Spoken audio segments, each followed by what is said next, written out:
Hi everyone. Today I will talk about liberalism and industrial revolution. So if you want to learn a bit, then keep on watching.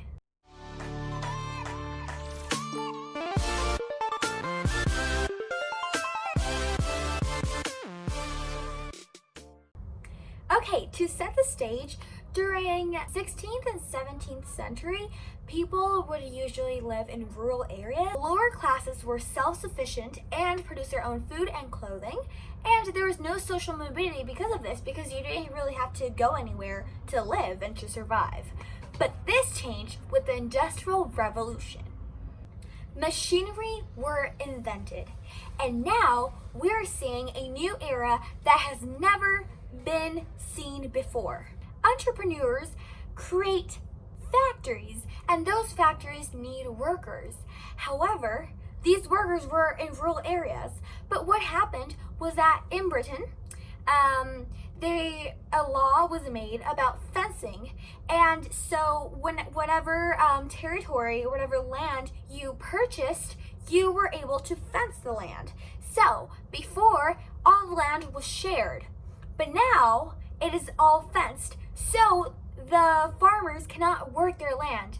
This is why they see themselves obligated to go to the city for work. This is called the Agricultural Revolution. And it all starts in Great Britain. Why? Well, number one, Agricultural Revolution brought improvements.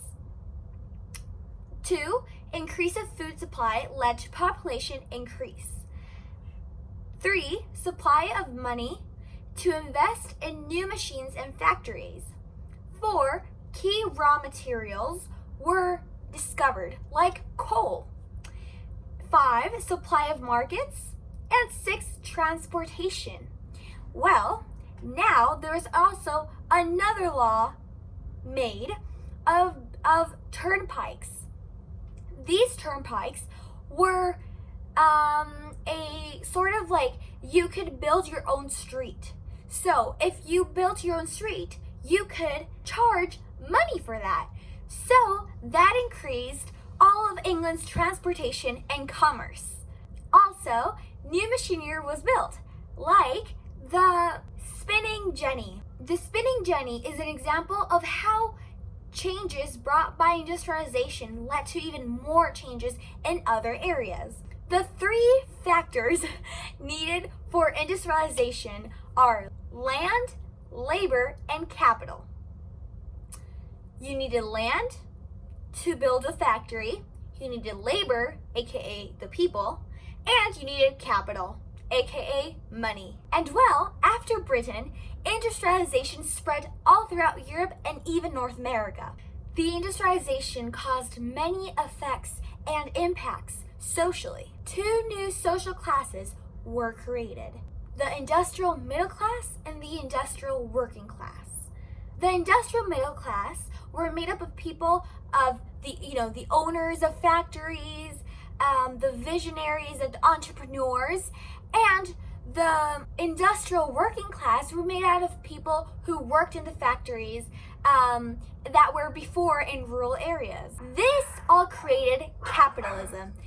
Capitalism is an economic system based on private trade.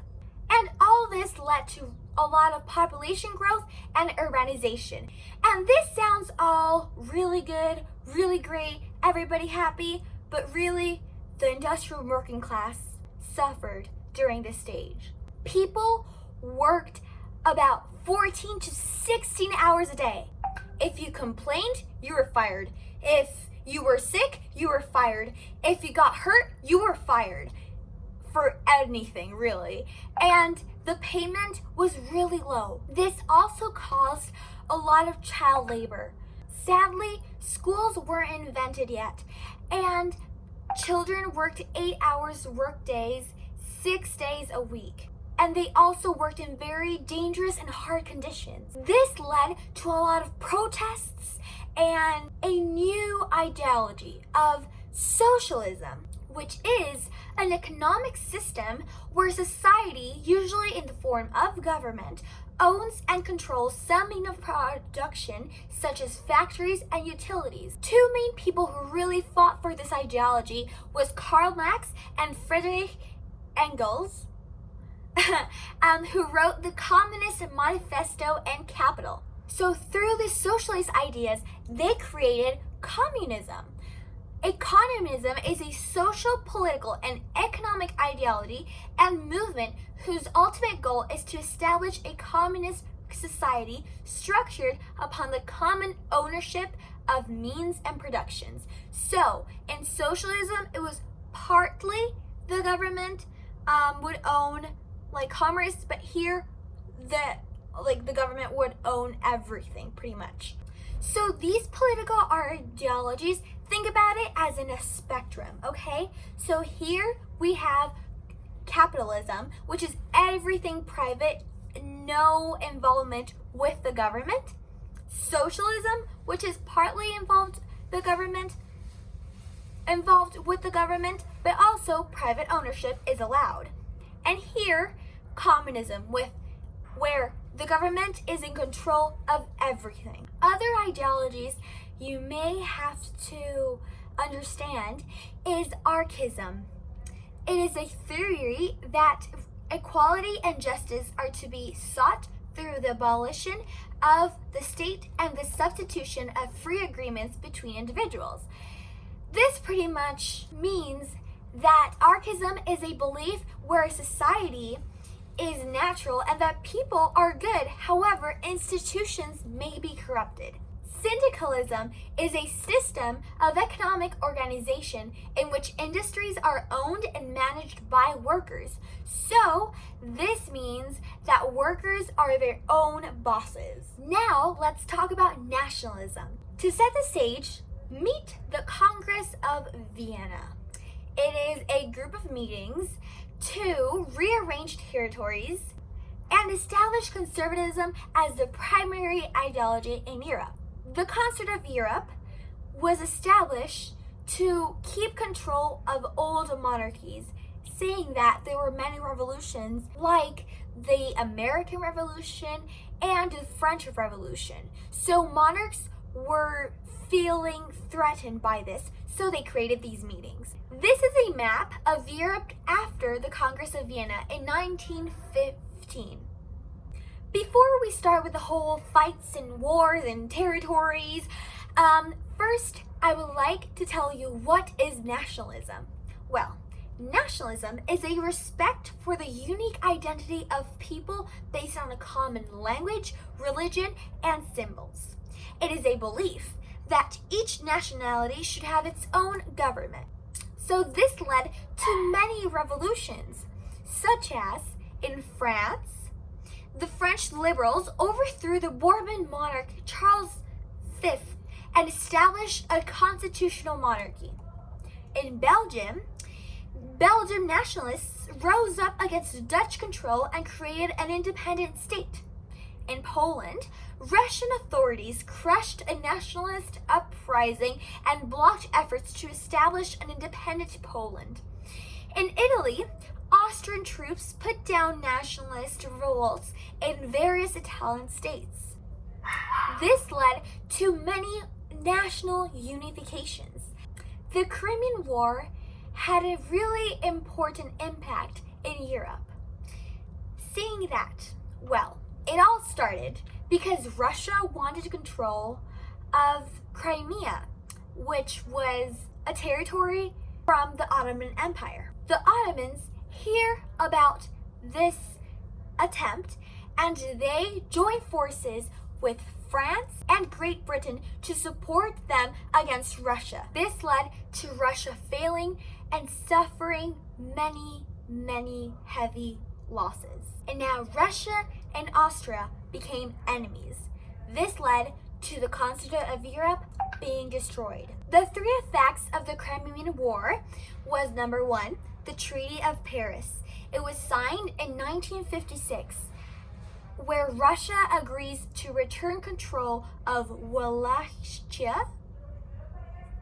I don't really know what's that. Anyway, and Moldova to be placed under the protection of all Europe. Number 2, destruction of the concert of Europe. Seeing that Russia was really betrayed by Austria because Austria supported their friends, France and Great Britain, to support the Ottomans. So this caused a lot of resentment from Russia to Austria. And this fragmentation of Europe opens the concessions of Italy's and Germany's unification. So let's first start talking about the unification of Italy. Austria controlled the majority of the Italian peninsula. Failed rebellions of 1848, people looked to Piedmont to lead the unification under King Victor Emmanuel II.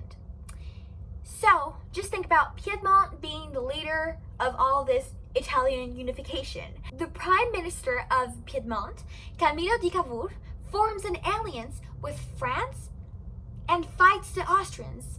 So this leads to Austria giving Lombardy to Piedmont, and Piedmont giving Savoy and Nice to France. Seeing the success, other Italian states join, like Parma, Modena, and Tuscany. Giuseppe Garibaldi conquers the two Sicilies and joins them with Piedmont. The only remaining territories were Venetia and Rome. Rome occupied by France and Venetia by the Austrian Empire. But thanks to the Franco-Prussian War, France had to leave behind Rome, and Italians gained Venetia after supporting the Prussia. So finally, we have the Italia we know today. Now let's talk about the unification of Germany. Well, they too wanted a rebellion, but also failed. The German states looked up to Prussia for leadership in cause of unification. Prussia had a very strong government led by King Wilhelm I, and King Wilhelm assigned Otto von Bismarck as his military leader and prime minister. Think about Otto as a very manly man that doesn't believe in real politics and that thinks that actual real politics are based on practical matters of iron and blood and war. So he actually gains many victories and leads the North German Confederation. Now, think about the name North German. Well, it is because only the North German states were unified. The Southern German states, which were Catholic, were fearing France, so they joined the North German Confederation. And in 1871 at Versailles, the King Wilhelm of Prussia is proclaimed Kaiser, which is emperor of the Second German Empire, and under Prussian monarchy and army. Now, why did the revolutions affect Great Britain? Well, pretty much Great Britain was doing their own thing. They already had all of that solved. They were thinking about industrialization and commerce and building their country. Queen Victoria was on the throne. She ruled from 1837 to 1901, which is the longest British reigning monarch in history. And France, here we go again. They choose Louis Napoleon to be their leader. At first, he was president, but after 4 years, he decided to be emperor of the Second French Empire. But his rule was extremely authoritarian. He controlled the armed forces, police, and service and civil service, so it was a lot like absolutism. If you want to know what absolutism is, you can check out my video that I made here on YouTube. One of the good legacies he gave France was that he remodeled Paris, and this is why Paris is such a good destination and such a beautiful city, thanks to him. These whole unifications in Europe led to la Belle Époque, where peace, culture, and prosperity for the next 40 years before World War I.